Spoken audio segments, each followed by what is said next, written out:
So we had another school shooting in Santa Fe, Texas, a suburb of Houston, as you well know by now. Of course, the anti-gun left is gone hysterical, as usual, claiming that law-abiding citizens who own firearms legally and who prevent probably hundreds of thousands of crimes a year by legally owning guns and stopping violence, that we are somehow to blame for the school shooting in Santa Fe. It's, of course, more of the insane, irrational logic of the anti-gun left.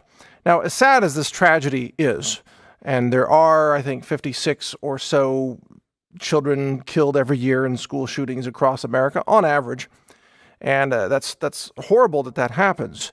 It is a tiny fraction of the number of people who are killed every year in gun-controlled Chicago, just to name one example. It's a fraction of the number of people who are killed in swimming pool or swimming accidents every year. It's a tiny fraction of the number of people who are killed in automobile accidents. Does that mean that all car owners should be punished because of the actions of some drunk drivers who abuse vehicles and end up killing people? Well, of course not. And as sad as these events are, what's even more sad is how the left wants to take away the divine liberties, the constitutional protected liberties of law-abiding American citizens who own and carry firearms to prevent crime, to prevent violence, to halt criminals at every opportunity. And how many lives are saved by law-abiding citizens owning guns and carrying guns, as I do, for example. Gun-carrying American citizens save lives, so many lives every year, that it dwarfs the number of children shot in school shootings, as tragic as that may be. But there's even more to this story. Gun control measures that are often promoted by anti-gun leftists, those gun control measures would have been completely worthless to stop this shooting in Santa Fe, Texas. For example, the shooter was 17 years old. And I don't recall his exact name. It's a complex name, but it doesn't matter. He was 17. So he cannot legally purchase rifles, pistols, or shotguns. In other words, he acquired his firearms illegally. So this has nothing to do about background checks. This is nothing about the gun show, quote, loophole, which is a hoax anyway, that doesn't exist. This has nothing to do with whether you should be able to buy rifles at 18 or 21. This is about a disturbed young child who was bullied, by the way, who was extremely bullied. And I'll talk about that in a second because that's another common factor in nearly all school shooters. But he was bullied by at least one coach at the school, according to reports, but also bullied by other students, according to other student reports. And he decided to acquire firearms illegally by stealing them. Now, the other thing that gun control activists want to push is that no one should be allowed to own a so-called assault rifle. Well, technically, there's no such thing as an assault rifle. This is a made-up term by the anti-gun people. What they mean by that is a semi-automatic rifle, which, of course, you pull the trigger one time, you get one shot. You pull the trigger 5 times, you get 5 shots, and so on. It's a semi-automatic. You can't really get fully automatic weapons in America. I mean, civilians can't. Some law enforcement can, of course, military can, but civilians, it's almost impossible. And if you could find them, you have to wait a year, and you have to pay usually $50,000 or more to acquire such a weapon. So we've never seen automatic weapons used in any kind of recent shootings, by the way, even for decades. So that's irrelevant. But the left wants to ban so-called assault rifles, which turned out to be the best weapons for self-defense against invaders or gangs of rapists who are breaking into your home and wanting to rape you or someone else in your family, or commit violence against you, or steal, loot, commit arson, whatever. An AR-15 rifle is actually a very effective system for stopping violence, especially gang violence, because we have all these MS-13 animals being led into the country, being welcomed by people like Nancy Pelosi, who thinks that gang members are angels. And she wants more of them in, but she thinks that law-abiding American gun owners are the devil. So let me get this straight. So anti-gun people, they love MS-13 gang members, but they hate law-abiding American patriots. Okay, the picture is becoming clearer now. They also seem to love radical Muslim suicide bombers for some reason, but they hate the police in America who, of course, are trying to stop violence on the streets of our cities. So go figure. But this is the way the leftists think, or actually, this is the way they don't think, because none of their arguments make any rational sense whatsoever. So we need to look at what are the other common threads behind school shootings. Well, it turns out that nearly every school shooter is on psychiatric drugs. And what's fascinating to me is that Oliver North, Colonel Ollie North, who's going to be the new head of the NRA, has now publicly admitted, well, not admitted, he has stated that he believes that Ritalin and ADHD drugs are in fact part of the problem that's causing school shooters. Now, that's astonishing to hear because, of course, I've been writing about this for over 15 years. I've got a website called Psych Drug Shooters. I think it's is it a .org or a .com? I forget now, but just go check out psychdrugshooters.org and .com. Try them both, and you'll see documenting the history of shooters who have been on psychiatric drugs. It turns out these drugs cause changes in the brain that can drive people to violence with a variety of weapons, and when they illegally acquire guns or steal them or violate laws or what have you, or in some cases acquire them legally, it's the drugs that changes the brain, and it's the brain that makes the decision to aim the gun and pull the trigger, right? I hope you would agree that no gun shoots itself without the decision of a shooter. There is a brain involved in this process, right? I hope you're aware of that. Guns don't pick out their own targets. Guns don't aim themselves. Guns are immobile. Guns don't have arms and legs and eyes, right? So guns are only controlled by beings who can manipulate them. And thus there is a brain involved behind that. And the brain is being poisoned by the psychiatric drugging of children. There are tens of millions of children in America who are on psychiatric drugs, such as Ritalin or Abilify or other drugs, and we seem to find that these drugs are present in the child, or either that or the child recently came off of those drugs, which also causes suicidal and violent type of side effects in some cases. In almost every case, psych drugs are involved. There are a couple other factors I want to discuss here too, but I'll try to keep this relatively short. The other is that, or one of the others, is that most of these kids have been bullied. And it's the bullying of these children that really, I think, isolates them from any kind of social contact that could result in healing. I don't know if you remember being a young kid, but when you're young, you want to belong. You want to be part of the in crowd, the group. You want to be accepted by your peers. This drive is very, very strong in young children and teens for reasons related to reproduction and anthropology and so on. It's an innate drive. And as an adult, you may not care if you're in some group or not because you learn to think for yourself. But when you're young, you want to belong to a group. And most of these school shooters are people who have been ostracized from social circles. They've been bullied. They've been shamed. They've been, in effect, slandered by their peers and in some cases, school staff. This shooter in Santa Fe was apparently, reportedly, made fun of by his coach, who said that he smelled bad or something like that. At least that's what I read. Who knows? But this is something that they have in common. And this young boy / man, whatever you want to call him, he was mistreated, or let's say he was shamed by, I think, a girl that he was wanting to go out with. And he was really embarrassed by her shaming him in public, rejecting him in front of other peers, according to news reports. If that's true, then you could see how that could appear to be devastating to a young man who is desperately seeking social acceptance. So these young men then get ostracized, they get rejected, they get made fun of, sometimes laughed at, and they feel like their whole world is collapsing around them. And you can see how that can very quickly turn into anger or hatred or the desire to seek revenge, or the desire to destroy the whole world and yourself in the process. So some of these shooters go on a mass killing spree, and then they kill themselves at the end, like what happened in Columbine in Colorado many years ago. They planned it from the beginning. They planned to shoot fellow students and then kill themselves. This was all part of their plan. So it's destroy the world and destroy yourself in the process.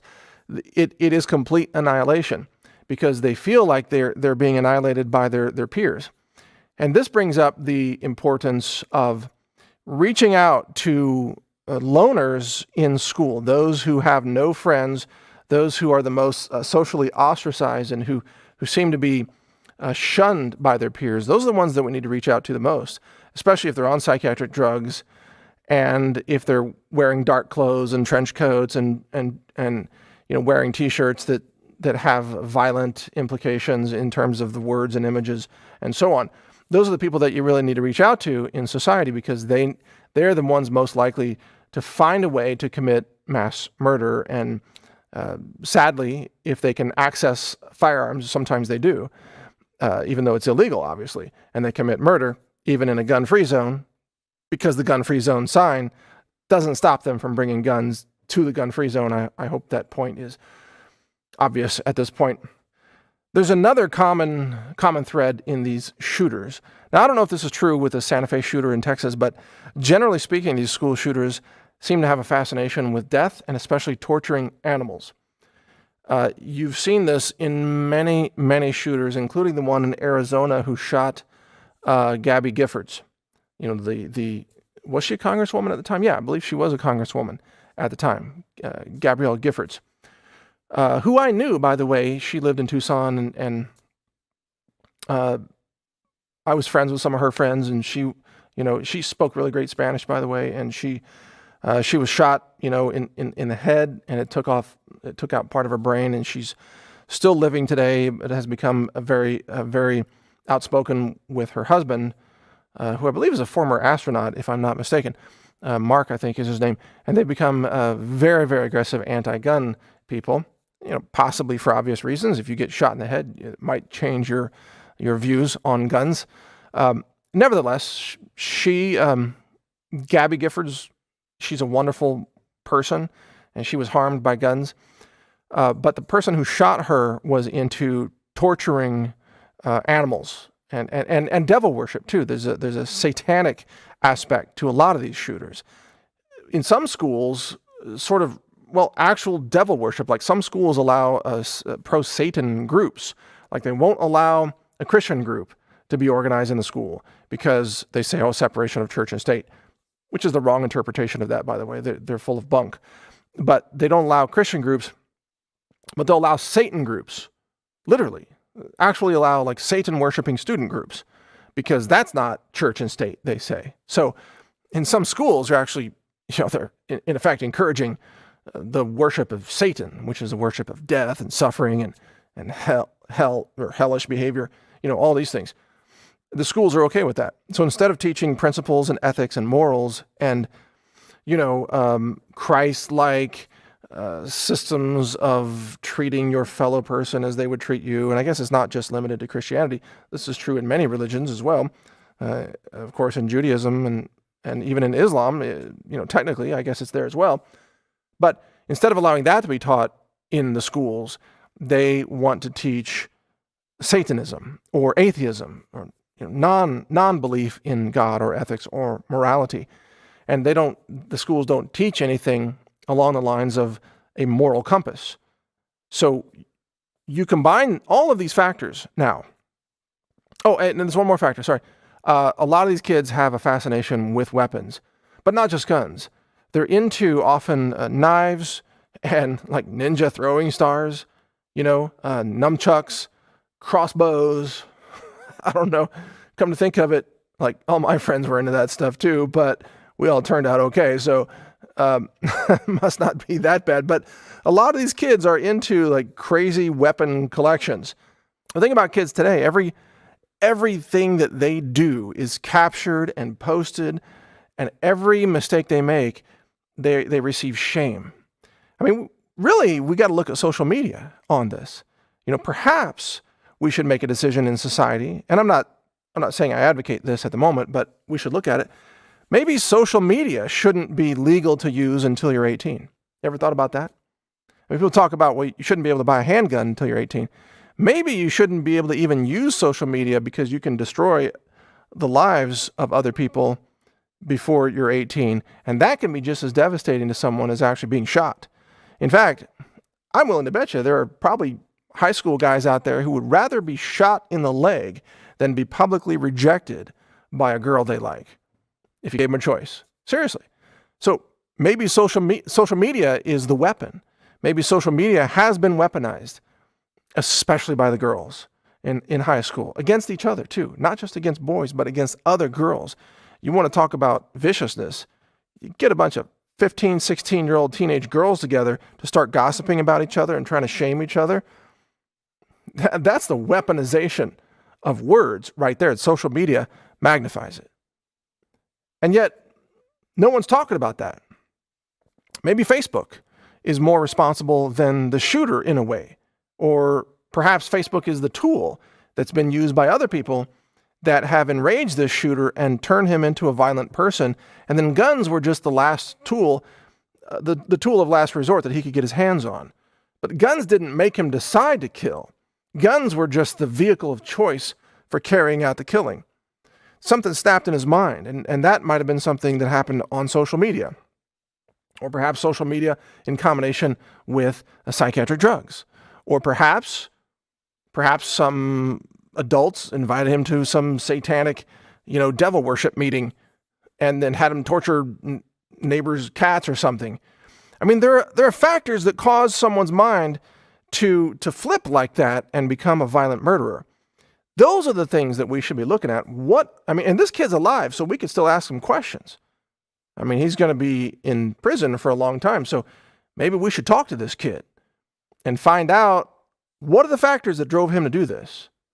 Because that's where the real solution will be found.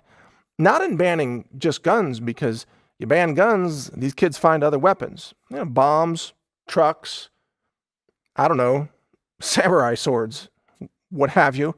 There are probably lots of different ways that they can carry out violence if they decide to do so. But what is it that caused him to make the decision to become a murderer, the decision to want to annihilate his peers and classmates and teachers and himself in the process? That is the answer that the anti-gun left doesn't want us to examine. And here's the final secret in all this. It's a disturbing secret. The left doesn't want to stop school shootings because they get so much political capital from it. They get so much gain. They get traction. They get to run ads. They get to blame the NRA. They get to blame the GOP. The left relishes school shootings, frankly. They'd love to see more because they win politically every time there's school violence. So that's why they're not interested in school guards. That's why they're not interested in teachers having concealed carry, maybe in a safe where they could respond to a school shooter.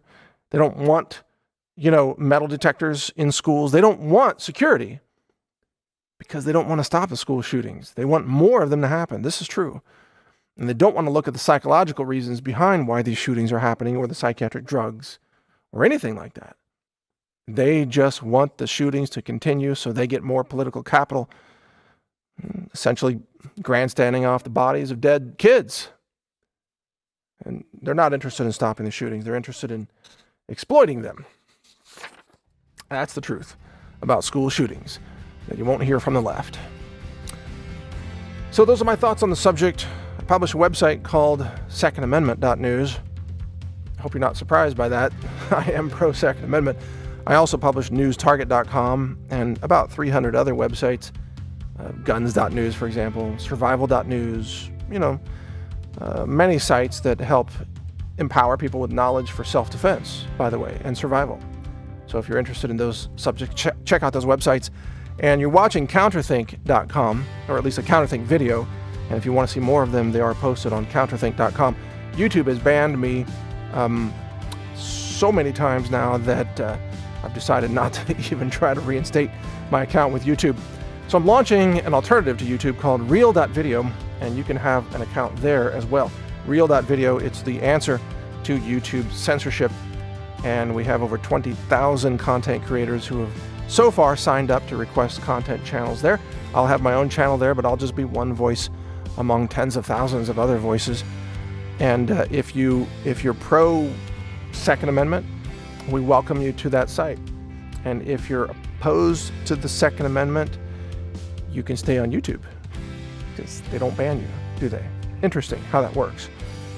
Selective free speech, that's what YouTube is. In any case, thanks for watching. Mike Adams here, the Health Ranger. Take care.